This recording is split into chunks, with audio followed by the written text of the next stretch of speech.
What's going on, Nikki Surreal? So, hey, real quick, I need to talk about cultural appropriation. I'm going cray. Caucasian ladies, come on in. So, here's the thing. I'm happy that you are not a racist turd. I'm happy that you want to experience other cultures and other styles. I get it. It's fun to go out here and experience new things. I dig it. I'm one of you, okay? I date interracially. I have black kids. I like rap music. I like R&B music. I like to twerk. I do all kinds of fun stuff. But that doesn't mean that I'm going to pretend to be a black person while I do it. I'm not black. I love black people. I value black people. And I will go out of my way to protect them as much as possible. But that does not make it right for me to go around pretending to be one. Okay? My life experience, when I'm out here in this world, I'm not treated at all like black people are treated. And if you're someone who thinks that black people are still not treated differently, then you're living in a fantasy land. Because they most certainly are. I've witnessed it myself. I don't appropriate their hairstyles. Okay? We all have that time where we pick up a vernacular. We do it. We do. Black people contribute so much to this country. So much. The least we could do as Caucasian people is respect and have some boundaries. Start with their hairstyles. Okay? Those are protective hairstyles. Your hair will never need that type of protection. Your hair can't even handle those types of hairstyles. You don't have the proper hair texture for the grip. And you can't take the tension. That's why you're going bald-headed. Leave it alone. I feel like if you understood the true historical significance of some of these hairstyles, perhaps you would, and I'm saying perhaps because, my experience with Caucasian folks is kind of hard-headed and pretty selfish. But if you knew the cultural significance of some of these hairstyles, maybe you would think twice. I don't know if you're aware of this or not, but enslaved black people used cornrows as a way to map themselves to freedom.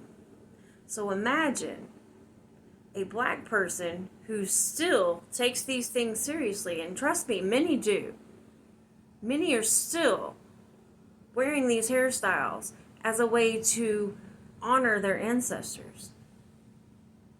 So you look offensive and foolish as a Caucasian person walking around with cornrows. Your ancestors were partly why his ancestors or her ancestors had to even figure out how to do a map out of their hairstyle. Do you know the creativity in that? It's offensive. Yes, love and appreciate all people. Love them for who they are. Yes, educate yourself on their cultural beliefs, on their cultural practices. But that does not give you the invite to do that yourself.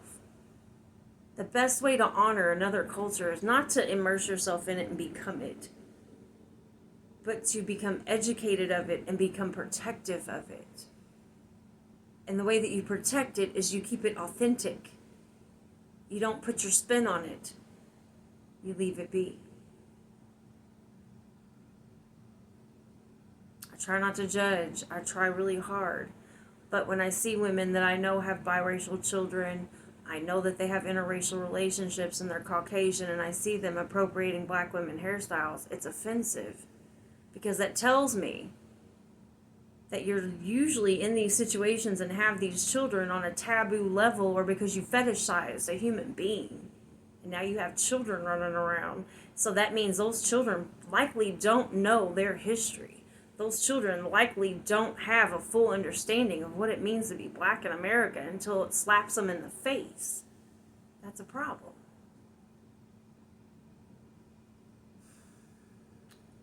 I see white women walking around in hair bonnets.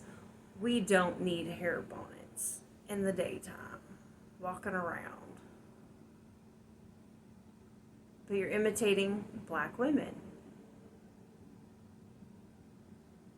What is it about you, Caucasian woman, that dates interracially? What is it about you that you're so ashamed to be yourself while in those relationships? Why do you feel like you have to imitate the black woman in order to date the black men? If he wanted to date a black woman, he obviously would. Why do you feel like you can't be valuable as your Caucasian self? It's just offensive. Now, I already know somebody is going to give me in the comment section talking about, well, black women have blonde hair, or they wear wigs, or they get their hair straightened. They do, but that doesn't mean that they are imitating Caucasian women doing that. You got to understand, black women are the only species on this planet that can literally produce all shades of skin, all types and colors of hair, all of them. So she's not imitating Caucasians when she does those things. She's imitating whatever version of herself she wants to imitate.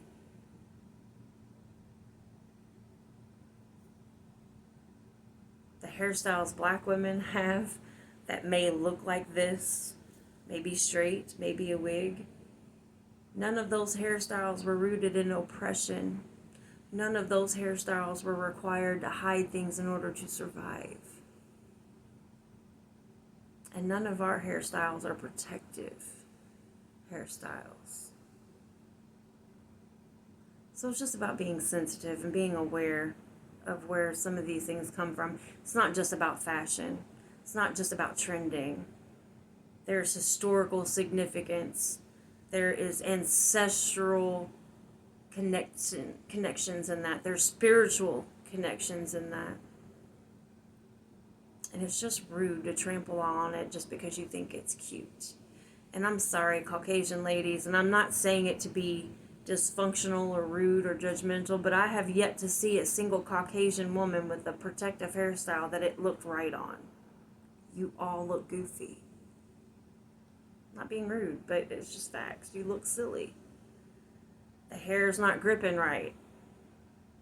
And if by God you get a miracle worker to get it to where it grips close enough to the scalp, honey, it's going to slip out in 24 hours. You're going to look crazy in 2 days. It's not for you. And it's okay. It's okay to not participate in the hairstyle. You're participating in everything else to do with the black woman. Leave her protective hairstyles. Pretty please. I beg you. It's ridiculous. You look ridiculous. But now I want to talk about the racist Caucasian women who are doing this. I see you guys. I see you in the timeline. I see you in the news, little comment section.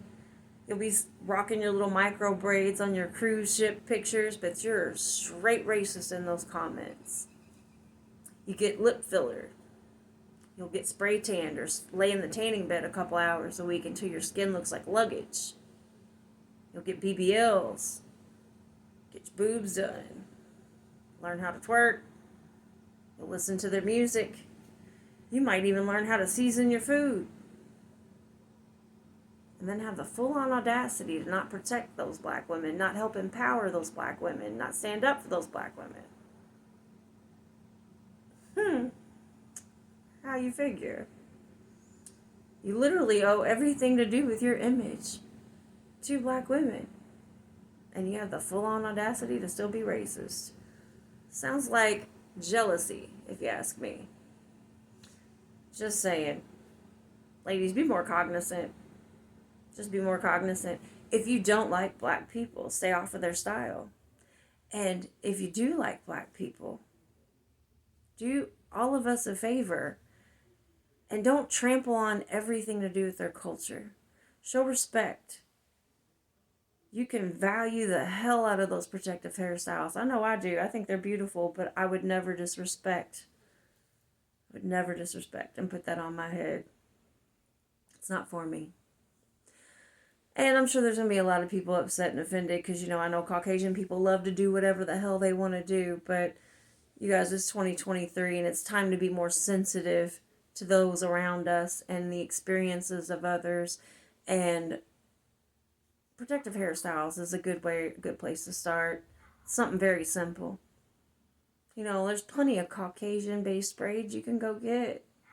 You don't have to have cornrows. Go get some French braids. They're cute. And you won't go bald getting them.